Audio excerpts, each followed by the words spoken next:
E aí pessoal, tudo bem? Se você não me conhece, eu me chamo Harley Pacheco, sou um dos psicólogos aqui do IPSI, que é o Instituto de Psicologia Social Comportamental Experimental, tá?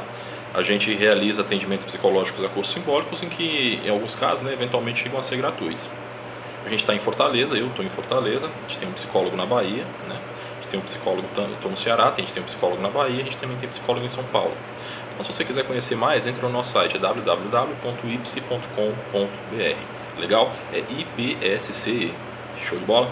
Só um detalhe, os vídeos aqui no canal, a gente tem 4 canais de comunicação, que é o primeiro é o site, o segundo é a nossa página no Facebook, o terceiro é o Instagram e o quarto é o nosso canal aqui do YouTube. Tá? Nosso porque ele é seu também. Tá? No nosso Facebook temos o Marcos Siqueira, então provavelmente o que você vai mais acompanhar lá são os posts dele. No Instagram a gente tem o Fredson. E aqui no canal vocês vão me ver com mais frequência. Eu estou falando isso porque eventualmente se você quiser conhecer o trabalho de cada um de nós, você pode ir especificamente em cada canal, né? Ou ir diretamente no site, que lá a gente está segmentadinho por profissional, por tipo de tema e tal, tá? Só mais uma coisa, aqui no IPSI não é negócio, não é business, então a gente não está aqui para te vender nada. A gente está aqui porque a gente acredita que difusão de conhecimento e filantropia é o que há. Mas de qualquer forma, o Google dá para cada 1000 cliques, aqui embaixo aparecem umas propagandinhas. Cada 1000 cliques que a gente ganha aí, a gente ganha 1 centavo. Então pode ser que um dia esse dinheiro nos ajude a remunerar e crescer com a nossa ideia, né, com a nossa iniciativa, que tem um quê de humanidade e de ousadia. Então, se você quiser me seguir no Instagram, pode me seguir, é @Harley Pacheco. Se quiser seguir o IPSI, é @IPSI, tá? Hoje, valeu, muito obrigado. Hoje a nossa aula é de psicologia social crítica, tá? Só que a gente vai falar de um ponto de vista mais sociológico, né? Que é a burocracia stalinista e o trotskismo no Brasil. Né?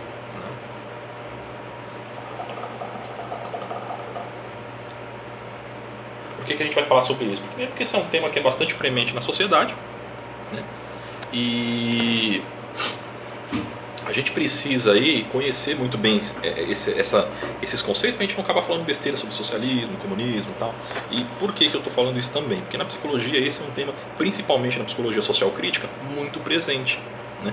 E são esses textos, inclusive, que endossam alguns outros autores. Então é interessante que você saiba para que você entenda né, com propriedade e consiga aplicar isso numa realidade.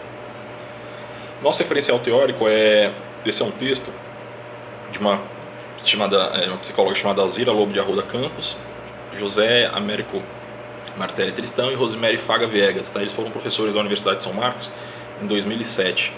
Beleza?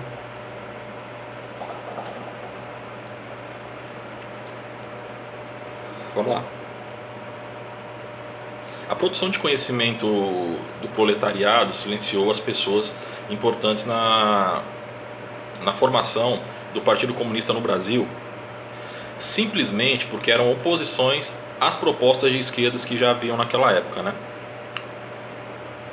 Na época em que o PCdoB era personagem central contra as políticas oligárquicas estaduais e o varguismo, né?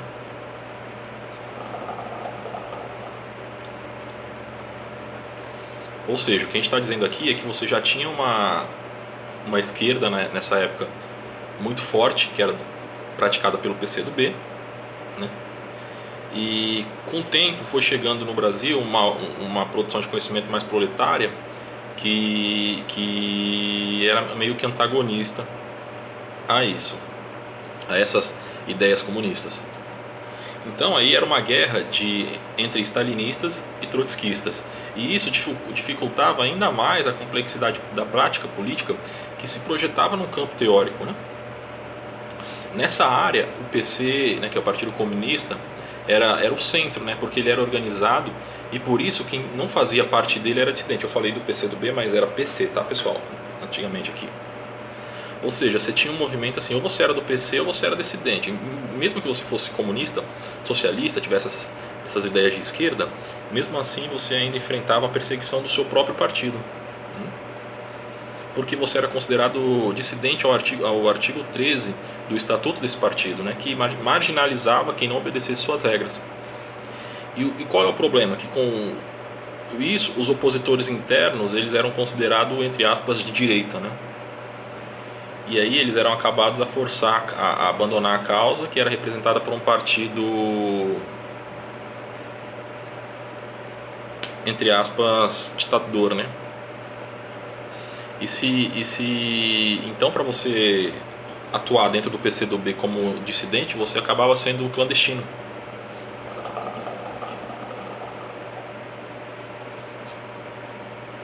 Quem era parte do PC, do Partido Comunista, era ao menos mais legítimo, né? E quem não era, fazia parte de um tipo de usurpação proletária. O que é isso? A própria esquerda não concordava uns com os outros. Uns eram mais stalinistas, outros eram mais trotskistas. Então, o marxismo acabou que era uma disciplina que cada pessoa que lia entendia de uma maneira, e por isso havia tanta divergência, e há inclusive ainda hoje. E aí, ainda nesse sentido, a gente consegue enfatizar as dissidências mais claras, que são essas duas, né? Porque assim, tem várias, mas a de Stalin e a de Trotsky são as mais evidentes. Política, pessoal, é algo que tem racionalidade própria. E assim, esses confrontos que aconteciam acabam resultando hoje numa prática de poder que ainda a gente observa, né, nos partidos que estão no poder e que influenciam diretamente nas nossas vidas, inclusive.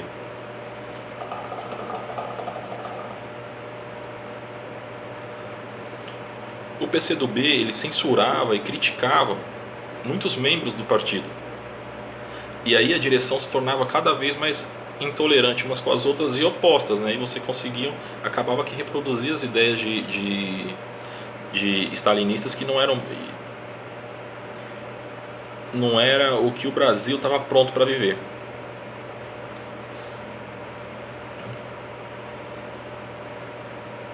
Por quê? Porque eles ficavam apenas aspirando conseguir levar o partido, naquele momento, ao marxismo-leninista, do qual o mesmo se desviava, né? Porque eles meio que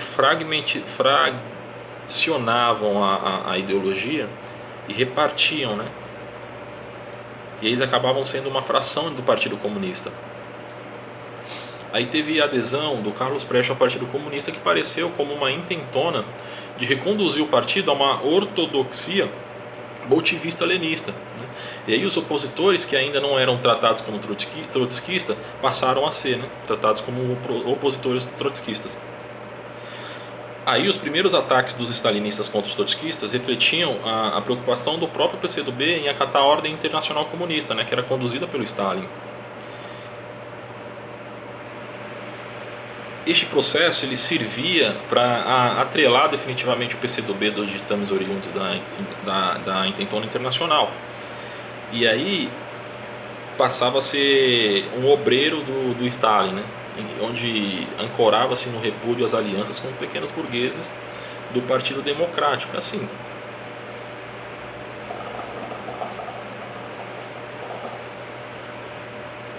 postura totalmente inadequada, né? Como eu sempre digo, eu acho que a gente tem que tomar muito cuidado quando fala de esquerda e de direita, né? Porque a gente não conhece isso a fundo. Eu conheço um pouco de esquerda, conheço um pouco de direita, mas eu não tenho propriedade para falar desse assunto de maneira